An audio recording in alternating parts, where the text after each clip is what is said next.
আপনারা দেখবেন সবাই গলির যে রাস্তাগুলি আছে আর কি, ভিতরের যে গলির রাস্তাগুলির অবস্থা খুবই খারাপ, ভাঙাচোরা অবস্থায় আছে। আমরা চাই অতি দ্রুত গলির যে রাস্তাগুলি আছে এই গলির রাস্তাগুলি সংস্কার করা। দ্বিতীয়ত মশার উপদ্রব ভয়ানক অবস্থা, এক জায়গায় দাঁড়ানো যায় না, একটু বসা যায় না, ঘরে থাকা যায় না, ঘরের দরজা জানালা বন্ধ করে ঘরে থাকতে হয়। মশা এরকমভাবে মশার উৎপাত এত বেশি।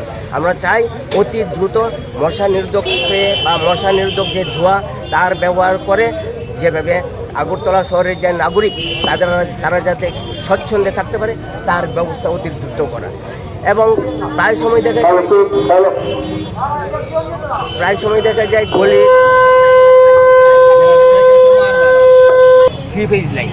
আমরা চাই গলির রাস্তাগুলি, যতগুলি বাড়ি আছে গলির রাস্তার ভেতরে সবগুলি বাড়ি যাতে 3 ফেজ করে, কারণ অনেকে এখন এসি ইউজ করছে, বিভিন্ন যন্ত্রপাতি, আধুনিক যন্ত্রপাতি ইউজ করছে। তার জন্য আমরা চাই গলির রাস্তাগুলির ভিতরে যতগুলি বাড়ি আছে প্রত্যেক রাস্তাগুলি 3 ফেজ করার জন্য।